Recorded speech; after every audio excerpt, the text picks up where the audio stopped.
Hello friends, स्वागत है आप सभी का हमारे यूट्यूब चैनल स्मार्ट क्लासेस 625 में। आज हम पढ़ेंगे प्रतिबिंब बनने के नियम। तो प्रतिबिंब बनने के कितने नियम हैं? 3 नियम हैं। हम देखते हैं। पहला नियम हमारा ये है। अच्छा, इसको बनाएंगे कैसे? सबसे पहले हम एक अवतल दर्पण बना लेते हैं, ठीक। उसके बाद क्या करेंगे, इसका मुख्य अक्ष बना लेंगे। तो यहाँ कहीं वक्रता केंद्र होगा, जहाँ आप जब गोला प्रकार से बनाएंगे तो गोला प्रकार की नोक को यहाँ रखना, ठीक। उसके बाद ऐसे एक चाप लगाना है, ठीक, इतना, ठीक। तो ये जो गोला प्रकार की नोक होती है उसी को हम वक्रता केंद्र कहते हैं। हम बताए थे वक्रता केंद्र क्या है, फोकस क्या है, ध्रुव क्या है, ये सब हम पिछले वीडियो में बता चुके हैं, ठीक है। तो हम आज प्रतिबिंब बनने का नियम केवल सीखेंगे। तो इसमें हम क्या करते हैं, ये मुख्य अक्ष है हमारा, ये फोकस है, ये वक्रता केंद्र है, ये ध्रुव है, ठीक। ये हमारा अवतल दर्पण है।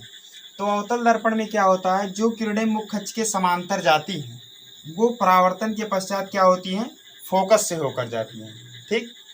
लेकिन उत्तल दर्पण में क्या होता है, उत्तल दर्पण में मुख्य अक्ष के समांतर जाने वाली प्रकाश की किरणें परावर्तन के पश्चात क्या होती हैं, लगता है कि फोकस से आती हुई प्रतीत हो रही है। जैसे देखो, यहाँ से प्रकाश की किरणें गई, ठीक, फिर यहाँ से परावर्तन हुआ तो ये ऊपर की दिशा में चली जाती है। क्यों चली जाती है इसको हम बताएं। अगर आप नहीं जानते हैं तो पिछला वीडियो देख लीजिए, क्यों ऊपर से ही जाती हैं। भाई ये यहाँ से जा रही है समांतर, तो नीचे से भी तो जा सकती थी प्रकाश की किरणें, ठीक है। तो इसको हमने बताया है कि प्रकाश की किरणें क्यों ऊपर से जाती हैं, क्यों नीचे से जाती हैं। आप पिछला वीडियो देखिए, उसमें बताया गया है। तो इसमें क्या हो गया, मुख्य अक्ष के समांतर चलने वाली प्रकाश की किरणें परावर्तन के पश्चात लगता है कि फोकस से आ रही है। तो अगर हम दोनों को मिला के कहें तो हम ऐसे कह सकते हैं, देखो, मुख्य अक्ष के समांतर चलने वाली प्रकाश की किरणें परावर्तन के पश्चात मुख्य फोकस से होकर जाती हैं अवतल दर्पण, या मुख्य फोकस से आती हुई प्रतीत होती हैं उत्तल दर्पण, ठीक। पहला नियम ये हो गया। अब दूसरा नियम क्या है कि मुख्य फोकस से होकर जाने वाली प्रकाश की किरणें परावर्तन के पश्चात मुख्य अक्ष के समांतर हो जाती है। वही इसमें क्या था, समांतर गई तो फोकस से होकर गई, लेकिन इसमें क्या है, फोकस से होकर जाने वाली प्रकाश की किरणें मुख्य अक्ष के समांतर हो जाती है, ठीक। अच्छा, उत्तल दर्पण में क्या है, मुख्य अक्ष के समांतर जाने वाली प्रकाश की किरणें परावर्तन के पश्चात मुख्य फोकस की ओर जाने वाली प्रकाश की किरणें, मुख्य फोकस की ओर जाने वाली प्रकाश की किरणें परावर्तन के पश्चात क्या होती है, मुख्य अक्ष के समांतर हो जाती हैं। तो अगर हम दोनों को मिला के एक साथ लिखना चाहें तो ऐसे लिख सकते हैं, मुख्य फोकस से होकर जाने वाली अवतल दर्पण, मुख्य फोकस की ओर जाने वाली, मुख्य फोकस की ओर जाने वाली उत्तल दर्पण में प्रकाश की किरणें परावर्तन के पश्चात मुख्य अक्ष के समांतर हो जाती हैं, ठीक। तीसरा नियम क्या है, तीसरा नियम यह है कि वक्रता केंद्र से होकर जाने वाली प्रकाश की किरणें वहीं से वापस लौट आती हैं उसी मार्ग से, ठीक। यहाँ देखो, वक्रता केंद्र की ओर जा रही है प्रकाश की किरणें, लेकिन क्या हुआ, यहाँ से परावर्तन हो गया, परावर्तन के पश्चात उसी रास्ते से वापस लौट आएंगी। यानी हम ऐसे कह सकते हैं कि मुख्य अक्ष वक्रता केंद्र से होकर जाने वाली प्रकाश की किरणें परावर्तन के पश्चात उसी मार्ग से वापस लौट आती हैं। अगर हम दोनों को मिला के कहें तो हम ऐसे कह सकते हैं कि वक्रता केंद्र से होकर जाने वाली अवतल दर्पण, वक्रता केंद्र की ओर जाने वाली उत्तल दर्पण में प्रकाश की किरणें परावर्तन के पश्चात उसी मार्ग से वापस लौट आती हैं, ठीक। भाई उत्तल दर्पण में क्या है, प्रकाश की किरणें उधर तो जा नहीं पाएंगी, यहीं से परावर्तन हो जाएगा क्योंकि उधर कलई किया गया है, ठीक। इसीलिए ये वक्रता केंद्र की ओर जा रही थी लेकिन जा नहीं पाई, ये पुनः उसी मार्ग से वापस लौट आई, ठीक है। ये हमारा था प्रतिबिंब बनने का नियम। ये तीनों नियम बहुत इंपॉर्टेंट है, क्योंकि अगर आपको ये नहीं आएगा कि प्रतिबिंब बनने का नियम क्या है तो आप आगे प्रतिबिंब बनने की स्थितियाँ जो है समझ नहीं पाएंगे। उसमें क्या है, अवतल दर्पण में है, उत्तल दर्पण में है। अवतल दर्पण द्वारा प्रतिबिंब बनने की 6 स्थितियां हैं, उत्तल दर्पण द्वारा प्रतिबिंब बनने की 2 स्थितियां हैं, ठीक। अगर आपको ये नहीं आया तो आपको प्रतिबिंब बनाना नहीं आएगा कि अवतल दर्पण द्वारा प्रतिबिंब कैसे बनेगा, उत्तल दर्पण द्वारा प्रतिबिंब कैसे बनेगा। अगर आपको ये अच्छी तरह से आ गया तो आपका अवतल दर्पण द्वारा 6 प्रतिबिंब और उत्तल दर्पण द्वारा 2 प्रतिबिंब बन भी जाएगा और आप लिख भी ले जाएंगे। लेकिन अगर ये नहीं आया तो ना ही बना पाएंगे और ना ही लिख पाएंगे। ठीक है, तो इसलिए ये इम्पॉर्टेंट है प्रतिबिंब बनाने के लिए, क्योंकि ये प्रतिबिंब बनने का 3 ही नियम है। क्या है तीनों नियम में? मुख्य अक्ष के समांतर जाने वाली किरणें फोकस से होकर जाती हैं, फोकस से होकर जाने वाली किरणें समांतर जाती हैं, वक्रता केंद्र से होकर जाने वाली प्रकाश की किरणें उसी मार्ग से वापस लौट आती है। बस ठीक। अब हम पढ़ते हैं प्रतिबिंब का बनना। तो प्रतिबिंब बनने की 6 स्थितियां हैं अवतल दर्पण के द्वारा, और उत्तल दर्पण के द्वारा जो प्रतिबिंब बनता है वो 2 स्थितियां हैं। ठीक है, तो पहले हम अवतल दर्पण द्वारा प्रतिबिंब बनने की 6 स्थिति को देख लेते हैं। ठीक है, तो सबसे पहले हम क्या करेंगे, एक दर्पण बना लेंगे। ठीक, उसका ध्रुव P मान लेंगे, फोकस F मान लेंगे और वक्रता केंद्र C मान लेंगे। ठीक, ये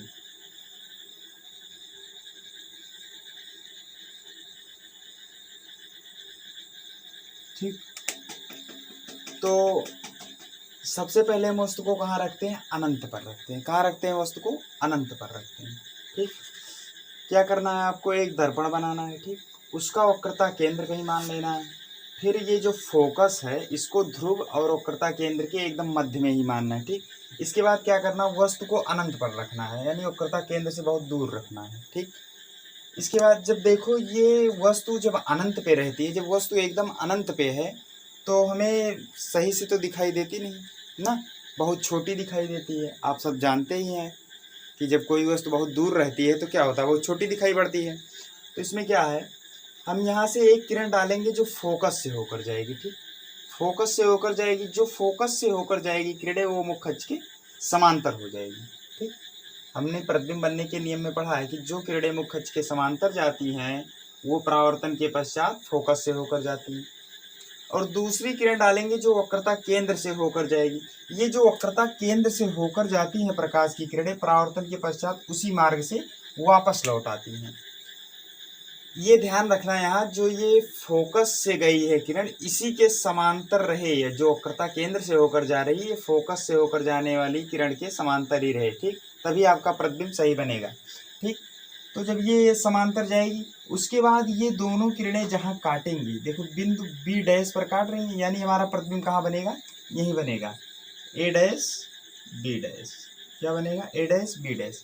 अब देखो ये उल्टा है कि नहीं है, उल्टा है, वस्तु से छोटा है कि नहीं है। भाई जब कोई वस्तु अनंत पर रखी है तो उसका प्रतिबिंब क्या होगा, बहुत छोटा नहीं बनेगा।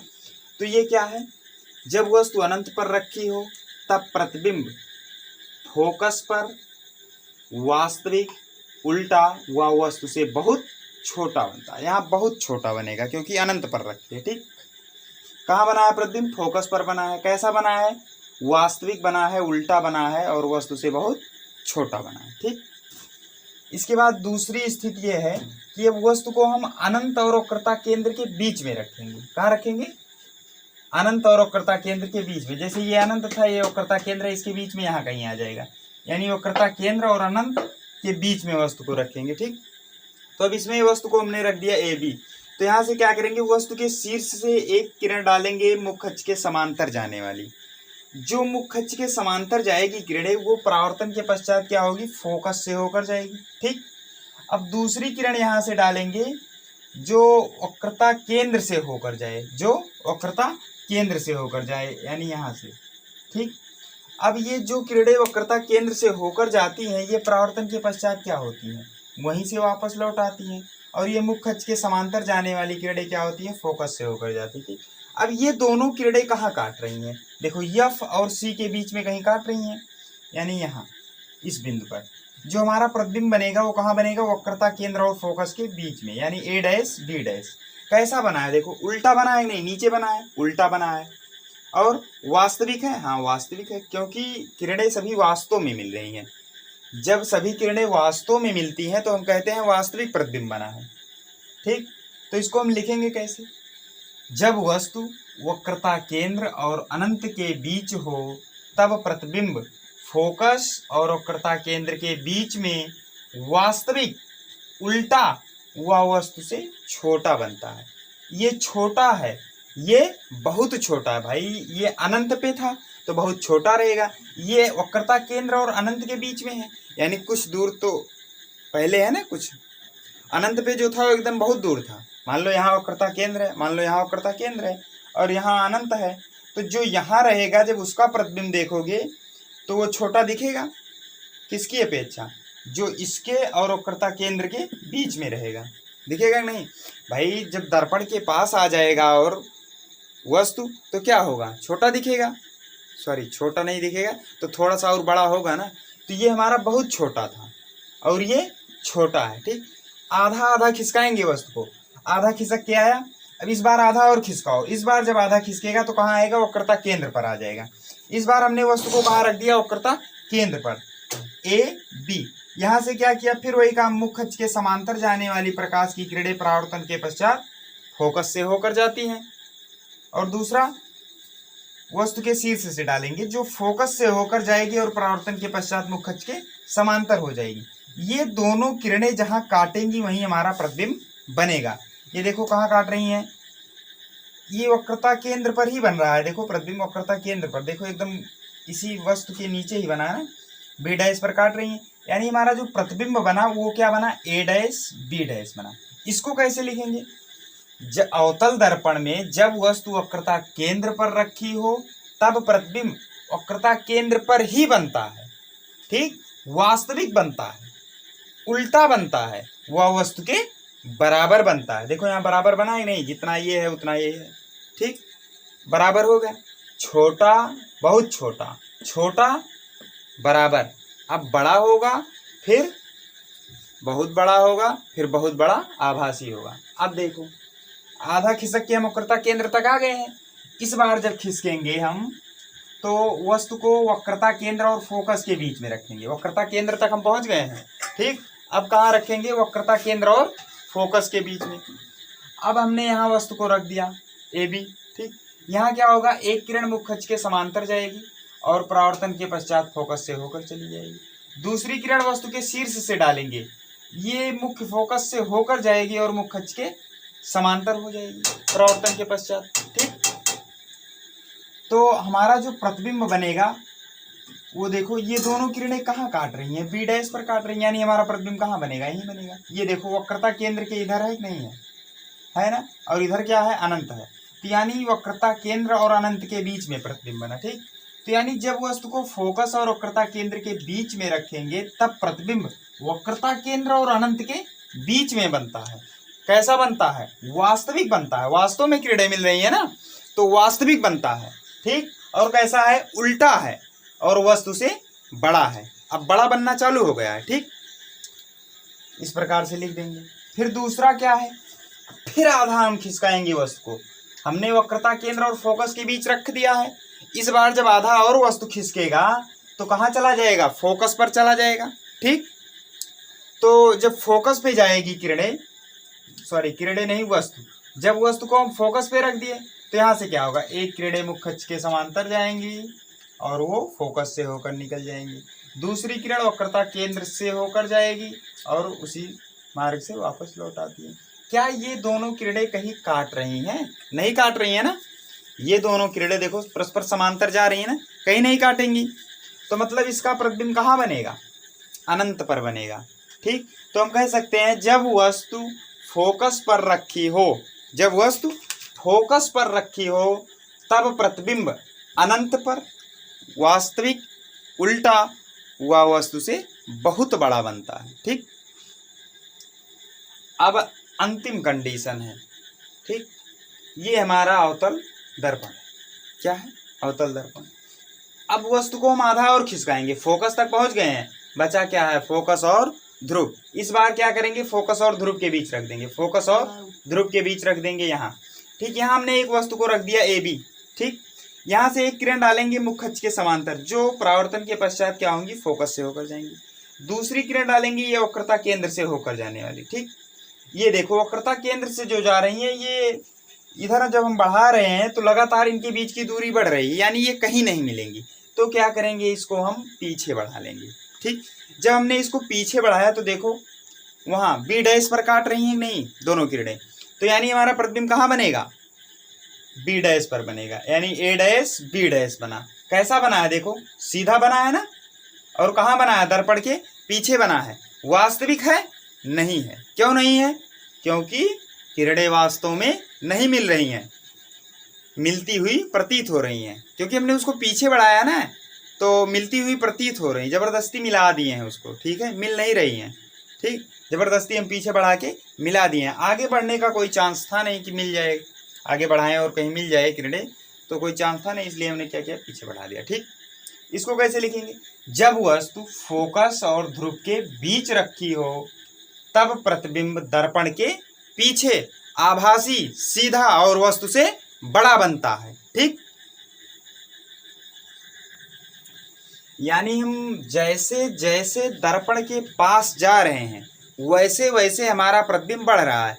भाई ये मान लो यहाँ दर्पण है, अब जैसे जैसे हम इसके पास जाएंगे वैसे वैसे तो प्रतिबिंब बड़ा होगा, बड़ा होगा कि नहीं होगा? जब दूर रहते हैं तो क्या होता है, बड़ा नहीं होता ना, छोटा रहता है। जैसे जैसे पास जाते हैं वैसे वैसे बढ़ता जाता है। पहले क्या था, जब अनंत पे था तो बहुत छोटा था, क्या था, बहुत छोटा। लेकिन जब थोड़ा सा और पास गए तब क्या हुआ, छोटा हुआ। जब और पास गए तो क्या हुआ, बराबर हो गया। जब और पास गए तो क्या हुआ, बड़ा हो गया। जब और पास गए तब क्या हुआ, बहुत बड़ा हो गया। ठीक, लेकिन जब और पास गए तो क्या हुआ, बहुत बड़ा और आभासी बन गया। ठीक, यानी अवतल दर्पण में जो प्रतिबिंब बनता है केवल एक ही कंडीशन है जिसमें सीधा और आभासी बनता है, नहीं तो हमेशा क्या होता है, उल्टा ही बनता है प्रतिबिंब। ठीक, यानी जिस दर्पण में हम लोग अपना चेहरा देखते हैं ना, जिसमें अपना चेहरा देखते हैं, उस अवतल दर्पण को इस हिसाब से बनाया जाता है कि आप चाहे जहां खड़े होंगे उसमें आप हमेशा ध्रुव और फोकस के बीच ही रहेंगे, तभी आपका प्रतिबिंब बड़ा, आभासी और सीधा दिखेगा, नहीं तो नहीं दिखेगा, नहीं तो उल्टा दिखने लगेगा। ठीक है, मान लो वो दर्पण ऐसे इतना है तो इसकी वक्रता त्रिज्या क्या होगी, पास होगी। लेकिन ऐसे हुआ तो क्या हुआ, और बढ़ा और बढ़ा। तो उसको इस हिसाब से बढ़ाते हैं वक्रता त्रिज्या, ताकि बहुत दूर चला जाए। जब वक्रता त्रिज्या दूर चला गया तो फोकस भी दूर चला आएगा। अरे भाई फोकस भी तो दूर आएगा, क्योंकि वक्रता केंद्र और फोकस के वक्रता केंद्र और ध्रुव के बीच में ही तो फोकस होता है। जब हमने वक्रता केंद्र को बढ़ा दिया तो फोकस भी बढ़ जाएगा। तो अब हम वस्तु को चाहे जहां रखेंगे हमेशा फोकस और ध्रुव के बीच में ही आएगा। ठीक, तो जो जिसमें हम लोग अपना शीशा, जो अपना शीशा होता है जिसमें हम लोग देखते हैं अपना चेहरा, उसका जो फोकस होता है वो दूर होता है। ठीक, यानी उसकी वक्रता त्रिज्या बड़ी होती है, तभी हमें उसमें अपना प्रतिबिंब आभासी और सीधा दिखाई देता है। ठीक, ये प्रतिबिंब बनने की 6 स्थितियां हैं, इसको आप लिख लेंगे, एकदम आसान है। इसमें क्या था, एक ही तरह लिखना है। जब वस्तु अनंत पर हो तो प्रतिबिंब फोकस पर, जब वस्तु वक्रता केंद्र और अनंत के बीच हो तब प्रतिबिंब फोकस और वक्रता केंद्र पर, जब वस्तु वक्रता केंद्र पर हो तब वक्रता केंद्र पर। इसी प्रकार से तो लिखना है। उल्टा तो सभी में बना है, केवल अंतिम वाली स्थिति में क्या हुआ है, सीधा हुआ है। वास्तविक सभी में बना है, केवल अंतिम वाली स्थिति में क्या हुआ है, आभासी हुआ है। और बाकी ये छोटा, बहुत छोटा, छोटा, बराबर, बड़ा, बहुत बड़ा और बहुत बड़ा आभासी बन गया। ठीक है, आप लोगों को अगर नहीं समझ में आ रहा होगा, मैं जल्दी जल्दी बता रहा हूँ, लग रहा होगा, तो आप लोग वीडियो रोक रोक करके भैया अच्छे से लिख लीजिएगा और समझ लीजिएगा। ठीक है, क्योंकि मैं कई बार पढ़ा दिया हूँ, अब बार बार वही एक ही चीज़ें बार बार पढ़ाने में मज़ा नहीं आता है ना, इसलिए आप वीडियो को रोक रोक करके अच्छे से समझ जाइए। ठीक है, अब टाइम भी कम है। ठीक है, अब आगे हम पढ़ेंगे क्या है, उत्तल दर्पण द्वारा प्रतिबिंब का बनना। ठीक है।